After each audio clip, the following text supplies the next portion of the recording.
Hilchot Diot. This is class number 8. So we'll start with Sefer Shmiras Lashon.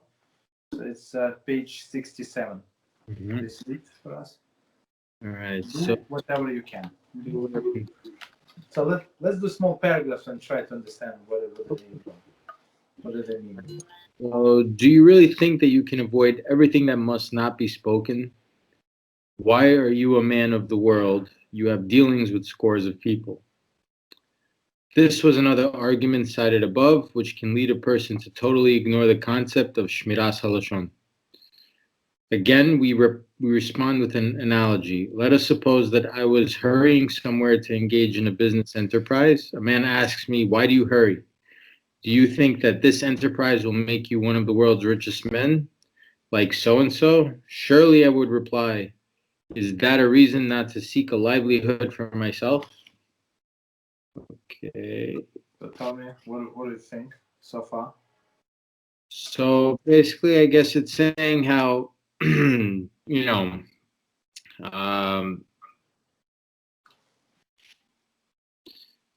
live in this world where you have to deal with people, it's basically, you can come to the point where it's the Yetzirah, but it's kind of you saying how you really think that you can avoid just talking to people. You have to, you have to deal with the world. You can't, this is another, hold on, where are you, man? Why are you dealing? Yeah, you have to deal with all these people. And I guess their analogy is I don't know, you can't avoid it. You have to go through it and deal with people on a regular, right? Okay. No, but the main point, you're right. Whatever you said, it's correct. But the main point, the Tzachara is going to come and say, so you think you can avoid speaking Lashon Hara completely? Absolutely not. Right? Yeah. So, but just because I would not be able not to speak Lashon Hara, that's it, I have to stop. Like this guy from Parable. Right? Is he's going to be the richest man? Absolutely not. He's trying to sell the paper plates. Right. I mean, okay, he's making a few bucks, but he's not going to be rich for sure. Not. Right. But he's doing all the deliveries and he gets all of the parking tickets in the world. Right? You understand that? But still, he runs around. He's trying to make his ends meet. He's not going to stop just because he's not going to be the richest person. It's not the reason to stop. So just because you can't avoid speaking Lashon Hara fully, doesn't mean you should stop trying. Exactly. That's it. Okay. So of course you're going to sleep, and sometimes you're angry, sometimes you're frustrated, and it's going to slip over your tongue. That's understandable. But just because of this, it does not mean that you have to stop trying. That's okay. So let's do this small paragraph so we see we had this ideas. Okay, go ahead. So if this response is correct, when material matters are concerned, then surely it applies when spiritual matters are at stake. If one feels that he cannot abide by the laws of forbidden speech with all their details and fine points, does this mean that he should refrain entirely from caring for his soul? Is it reason to allow oneself, heaven forbid, be counted among the Balei Lashon Hara, habitual gossipers, who will not merit to bask in the glory of divine presence? Sota 42a. So what is he saying? He's saying basically what? That if you pay attention to all these little details, with material things like what to eat, what you're gonna get to buy, this, that, it surely apply to being careful about spiritual laws, right? Especially with speech. And there's a lot more details, I guess, with that. And just because there's a lot more difficulties probably with speech, right? Does that mean we should stop caring about it? Stop working on it, stop trying to iron out all those little wrinkles that we have, right? in a way. Okay, yes, yeah. So it says that just because you cannot, you sometimes from time to time you're going to speak, so that you have to give up and be Baal Lashon Hara. Right. So that's one of the parallels that just came to my mind. So today everybody is impure, spiritually impure, right? And one way or another, we are in contact with a dead person or somebody who are in contact with a dead person. But it's still, they say, still halacha is that Kohanim are not supposed to not allowed to go to the cemetery. Right. Even though they are spiritually impure, still we don't allow them to go. Why? Because we don't want them to be even more impure. Right. So, and the same as here. So somebody asked me yesterday as a very interesting question. So if a person it's not kosher, right? How many punishments he's getting? Right? So he took one bite, two kizaisim, and then one kizais. How half a kizais? How does it count? So very interesting question. So basically, he's punished for every kizais that he ate during the time span. Right. You understand? So why would just because he beat this food, forbidden food one time, why would he continue like eating this food? You understand? So okay, you slept once. So I mean, but don't do it again. Right. Just okay. Okay. So Rashis Chochmah relates that Rabbi Moshe Cordoravero saw the author of Shoshan Sodos in a dream following the latter's passing, and he was shining like the light of a torch. The deceased revealed that this was in merit of his having avoided idle chatter while on this world. Should such merit be totally forfeited because one feels that to acquire it in its entirety is out of reach? Oh, so should such merit be totally forfeited? Okay. Okay, so basically it says okay, so you're not going to shine as this great person. Okay, but still okay, so you get a little shine. So why? Because you try to avoid the I don't know 100,000 times, right? Maybe another 50 you did not avoid it, but for all of these times that you avoided all of the idle chatter, you're going to get rewarded. Right. You understand? Just because you're not going to get all of the rewards, it does not mean that you have to stop. That's exactly how Yitzhak approach people. You understand? So he comes and say, go ahead, sorry. No, go ahead. I want to hear it. Yeah. Yeah. So Yitzhak said, what are you, tzaddik now? That's it. No, you're tzaddik. You remember yesterday you forgot to say this blessing after you went to the restroom. Okay, you forgot. And this day you forgot. And you know that you say Shema, it was too late. Guess what? It was too late. Too late. And guess what? Today is Rosh Chodesh and you didn't say Musa. How come? You understand? So it gives you all of these things and all of them are true. So it tries to brings you down. That's the only goal. To make you feel terrible. And many people say, okay, so look at me. I'm a loser. I'm loser, so I'm going to as well stop doing everything. Mm-hmm. Even though there is no connection, so he did not say the blessing after the bathroom, and now he does not want to put tefillin on. What is the connection?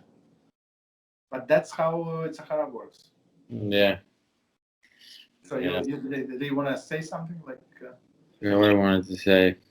Okay. Okay, it was good. I needed to hear what you said. Mm-hmm. So the wisest of men declared, "Whatever you are able to do with your might, do it." Koheles 9:10, meaning that even if one feels he cannot fulfill a given mitzvah in all its fine points, nevertheless he should strive to fulfill it to the best of his ability. It is in this vein that our sages derived from the verse, "Then Moshe set aside 3 cities." Devarim 4:41, that although those 3 cities could not afford refuge to one who murdered inadvertently, until the 3 cities in the land of Canaan had been set aside. And Moshe knew that he would not be permitted to enter the land of Israel and set them aside. Nevertheless, Moshe said, I will accomplish whatever is in my power to accomplish. Aha. Okay, so go ahead. Yeah. Even though Moshe knew he wasn't going to come into wasn't going to be allowed entry into Eretz. Mhm. Nevertheless, he still wanted to serve Hashem Mhm. and create the environment to allow, this to happen in Eretz Israel, in the city that he wouldn't be allowed to enter. Yes. But So he the still whole worked. event would be many, many years later, Right. like Wow. 14 years later, Right. only after we conquered and divided the whole land. Hmm. So of course he's not going to see, but at least now it's in my power to do this, even though it's not going to be in any use. Right. You understand? So this I'm going to do. Okay, that's this lesson is for us for all of the generations. Yeah. So that's okay. All right. Okay. So let's continue with our Mishneh Torah, Hilchot Diot. Mhm. So you said that you're going to review what we said last time. Yeah. Any comments? Any Not yet. I started reading a little bit ahead. I Mhm. might have some comments later on. There's like interesting things. I'm still trying to grasp certain things here. But I did want to tell you, I spoke. So remember how I told you about the Young boy? minion thing and everything? So Saturday, Shabbat, I went there like 5 o'clock because 5 o'clock we do like almost like he does like a shore like on stud. No, like he teaches whatever thing. Yes. So I decided to take my approach and I wanted to ask him. So I asked him. I said, "Is it true?" Publicly during the shiur? I mean, it was like question and answer. Like people were Okay, asking. okay. All right. No. I mean, other people have heard you, right? Yeah, everybody was Okay, there. okay. That's my question. Okay, go ahead. Yes. Yeah, I wasn't, I didn't go out there, but I asked him. I said, "Is it true that I heard that if someone's a mechalel Shabbat, Yeah. that you can't count him in a minyan and give him an aliyah?" So somebody there listens to Rabbi Yaron, and he's like, "Oh yeah, Rabbi Yaron said that," and I'm like, "Yeah, I think he said that too." So the rabbi said, he's like, "See, that's the difference between learning halacha and like I forgot what Applying bracha. and like yeah, like applying halacha." Mhm. He's like, if somebody is trying, and like you could see like he's trying to come here every Saturday, but like he's putting on tefillin, or maybe he's Yes. walking, or he's doing, but certain things, it's okay. Like you come up with him to do aliyah, and you'll say it first. This way he can repeat it. This way it's not like taking the aliyah. But he didn't answer my question. Like he went off course, and Exactly. he didn't answer my question about the minion because that was the main thing. The aliyah, I understand there's ways around it, but the minion, he didn't address it. He just kept going off course, and then That's very unfortunate. So when I speak to these people like that, I stop them. There is a guy that I asked the question. So I mean, he's not going to watch this for sure. So he's a little annoying. He thinks that he's big Talmid Chacham, and he bothers me. Like every time he asks me like all of these stupid questions. Whatever, not about. So I asked him a question, and he gave me an answer, but I said that's not what I'm asking. And I said 5 times that's not what I said. Listen to my question. That's not what I asked. And he was telling like whatever he wanted to say. You understand? So the I said, rabbi, okay. he's a big rabbi. Like I could tell people respect him in the community. Like I could just tell, and I just don't know. Like because I'm also, I'm new. Like I don't want to break any laws and not give respect. Like I don't want to interrupt him. I Of feel course, very you have to be respectful. Absolutely. I mean, it's not. like, it's not like I'm talking to like another student or something. Yes. It's like I don't know what to do because I could see people really respect him. Like you could tell, like he's got like holiness to it. Maybe he doesn't know full halacha, but he's helped a lot of people in the community. Okay. Part of me, but I just need to know this because if there's 10 people there and one of them I know takes the bus on Shabbat, Yes. then it's not a minion. Then what should I do? Should I leave or should I stay? But I know he's trying. And like he said, like, I don't know, I don't know what to do. I don't know. I also don't want to be going against Hashem. So if I like the shul, I like the kihila, the kola, whatever. Mm-hmm. But I also don't want to go against Hashem, Yes. So if I have to make a tough choice, then I'm going to leave, but I don't know what to do. But you can live on only for Shabbos. right? You said all other days there is no problem with the minion, right? It's Oh, not no. Shabbos is no problem because there's more than 10 people who are oh, there it's opposite. during Opposite. the week. Okay. So Yeah, somehow I during- misunderstood. Somehow. No, it's okay. It's okay. Mhm. During Shabbos, there's like 15, 20 people, 15 people. Yeah, I know a lot of them are, most of them are all, at least 10 of them are definitely Shomer Shabbat. Yes. But during the week, when we have a tough time getting a minion, he's one of the people that we rely on. And bothers me that it bothers me. So maybe You know? maybe we can talk to him somehow. Maybe like So I wanted to know, I was gonna, because no, even for him. So my approach, well, like after we finish speaking, and so I thought about to spin it like differently. So we can find the shul next to him. I have somebody that I learned with for many years, Baruch HaShem, and he lives in that in his neighborhood. So that's what He I'm can gonna do. this person, I mean, the sweetest person ever. In the shul that we went to, like we used to go to one shul, there were two camps. This camps and that camp. And these camps, they hated each other. But this guy, he everybody loved him in this camp and that camp, and he didn't see any difference between the people. Zero difference. You understand? He's a sweet. Here's what I want to ask you. What should my approach be with this kid? How should I ask him? Should I just be like, listen, I think you should talk to my Somebody, yes. Somebody So who lives I can look. We can. wants to talk to you.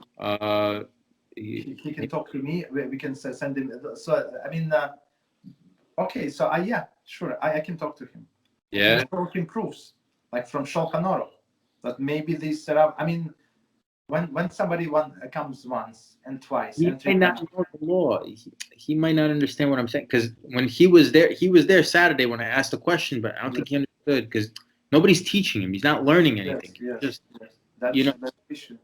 That's a big issue because when I said if somebody's a Mechalal Shabbat, he probably doesn't even know what I meant. Know. Yes. So this person, I mean, he probably have not a problem. Most definitely have a great neshama, but he does not know. He doesn't people know. who do not know but have a good soul. So that these people we have to educate. He definitely has a good soul. I mean, he comes here for Kaddish every morning to do for his father. Every morning comes for Kaddish. It's amazing. On one hand, on another hand, we have to explain that when you're a criminal yourself and you're trying to help somebody else who is under in the judgment, it's not going to help that person. No. You understand? So you have to fix yourself, and then you say Kaddish. So and fix yourself, it's very easy. Just go to the shul on Shabbos. Go to shul next to you, and there are at least three shuls. If I understand, approximately where he lives, there is at least three big shuls next to him, and for sure they would be very glad to see him there. A new guy. So too. All right, I'm gonna talk. That's it. So yeah. So I mean, it's not.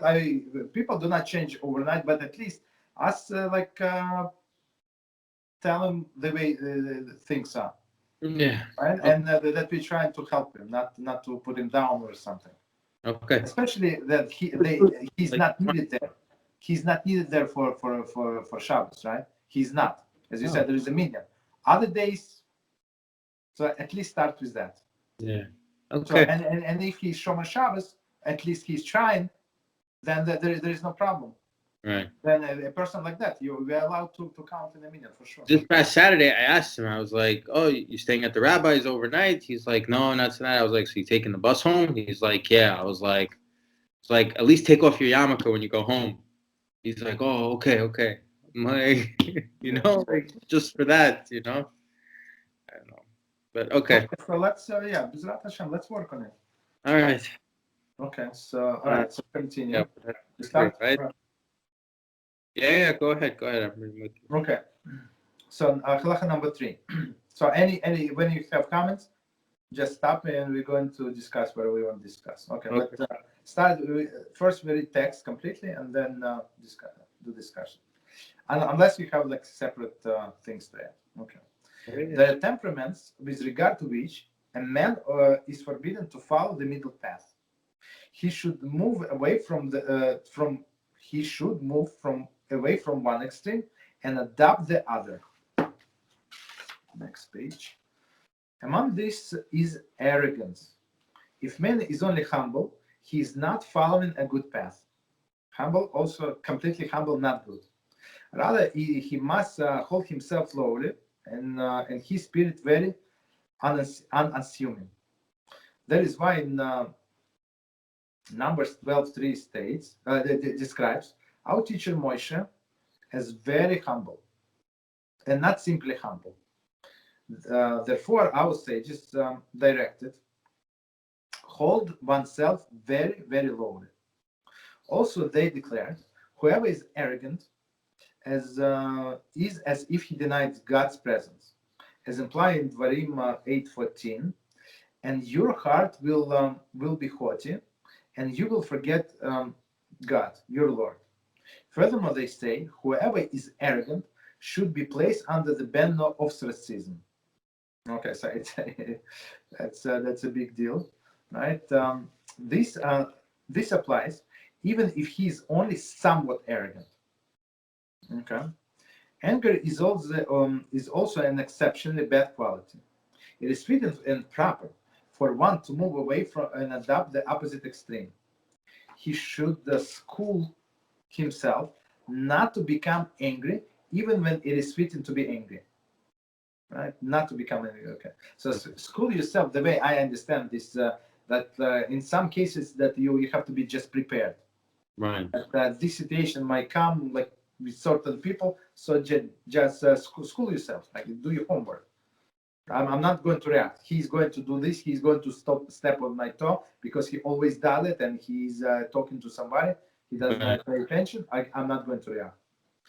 If he should wish to arouse fear in his children and household or with a community, if he is a communal leader and wishes to be angry at them, to motivate them to return to the proper path, he should present an angry front to them to punish them, but he should inwardly calm.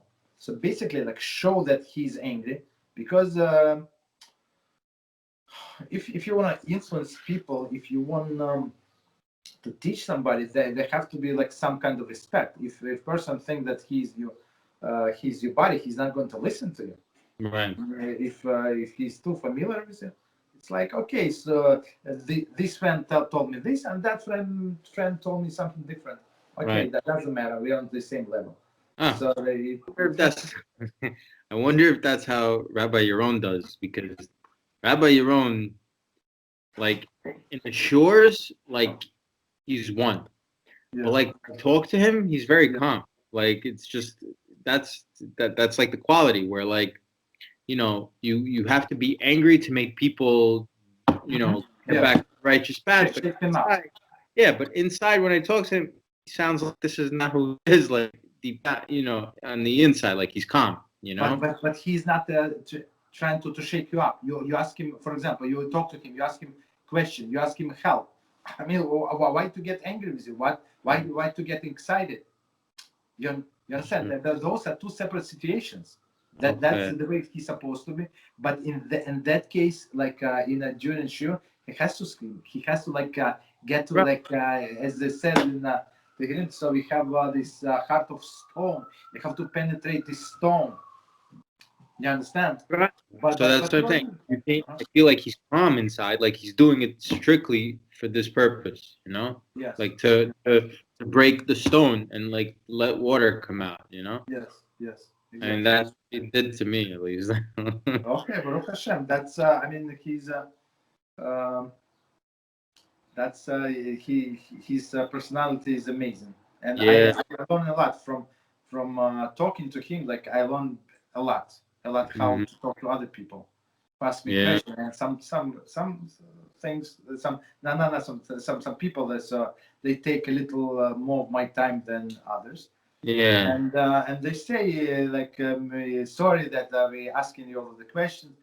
So basically, and I just imagine Rabbi Yaron. He has thousands. I have tens, but he has thousands of people he deals with on a weekly basis. So I mean, of course, I said no problem. Ask me as many questions as you want. I'll try to get you answers. Right. So that's many things we can learn from him. Baruch HaShem. So that's amazing to be connected person like that, and learn from his character traits and how he communicates with you personally. When nobody sees, when there is no cameras, there is no recording stuff like that. When you're talking to him about what is important to you, but according to, I mean, comparing to all the global issues that he's dealing with, so it's very irrelevant. But he takes you and I and all other people who talk to him very personally, like you're the only person in the world. That's how, I mean, I'm sure he treats everybody like that. But that's the feeling that I got when I asked him some questions. Okay. Continue. He should be like one. So, but if needs to be angry to show the anger, that's where the person has to show them anger. Not to be angry with them, but show them anger that I'm very displeased with your with your behavior, especially kids and women. They okay, so that's good thing to do sometimes. He should be like one who acts out the part of angry, a man and in his wrath, but not angry himself. So like an actor. So they should not know. Right. You just show the angry face and like speak a little angry, like a little louder maybe, but that's not what. Deep inside, you're very calm. The early sages said anyone who becomes angry is like one who worship idols. Clear, right? They said also that they also said whenever one becomes angry, if he is a wise man, his wisdom leaves him. And that's very interesting. If he is a prophet, his prophecy leaves him. The life of the irate is not true life. So it's very interesting. Like many years ago, I heard from Rabbi Mizrahi. Very interesting question. So maybe you know the answer. So it says that when in one of the plagues in Egypt, right? So it says the MATTRESS says that one big this frog came out of the Nile, and people started beating, and it was multiplying. And they continue beating, and it was continue multiplying. So the question is why they will continue beating when they saw that this is the result. Correct? I mean, right? That's how we know. That's how. But, it's true. It's true. I mean, they kept hitting it. It's a good question. Why did they keep hitting? I mean, maybe they each felt that their hit was going to be the one hit that would finally get it. I don't know. But they saw all of these 100,000 feet did not help. Yeah. So the answer is actually we just read the answer. It says whenever one becomes angry, it is as if he was a wise man, his wisdom leaves him. So when somebody is angry, he's irrational. So now when you're calm, I'm calm. I ask you the question. I mean, for you, it does not make any sense. Why would somebody not stop, right? But because they're angry, they're not rational. You almost become insane, right? Because what's the famous quote that Einstein said, but apparently it was around that, if it's the person who, what's the definition of insanity is a person who does the same thing expecting different results. So I guess maybe that's what anger does to you. It drives you so far crazy up the wall that you think you can keep doing the same thing, like hitting the frog, but nothing's going to change. Different happens with the same result. And I've seen this, I've witnessed people getting so angry that it's almost like they're crazy. Like there's no rationality. That's it. That's exactly what Rambam is saying.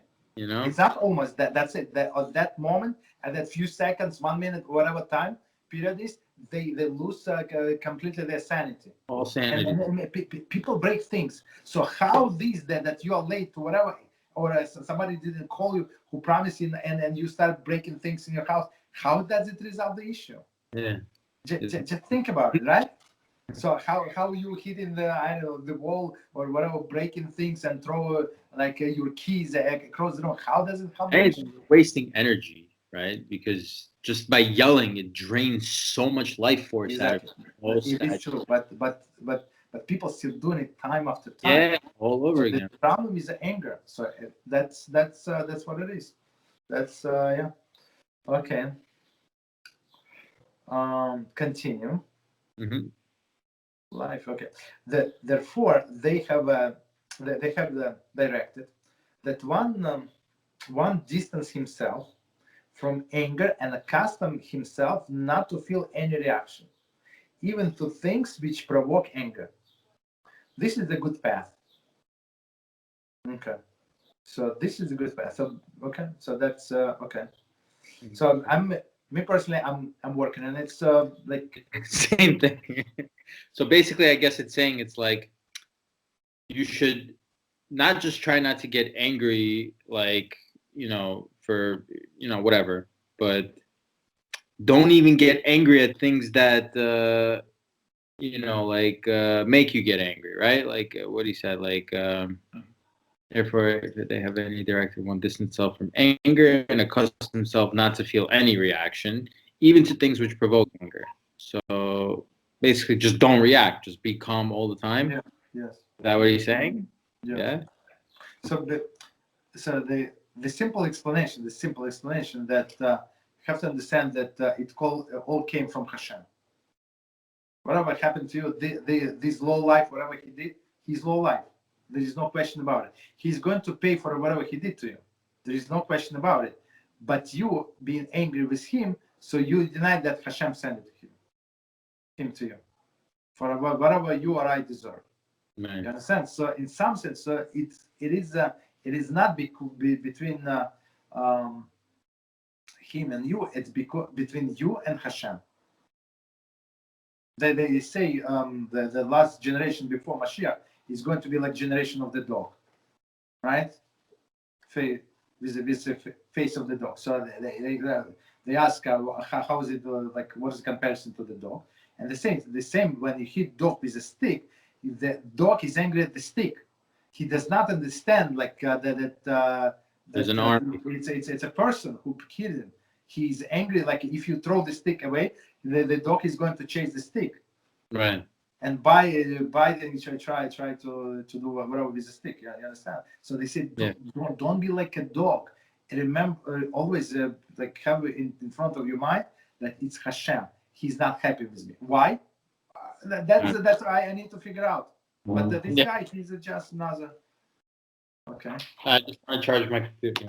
Okay, no problem. Okay. So continue. This is the way of the righteous. They accept humiliation, but do not humiliate others. So it's hard, but it's hard, but it's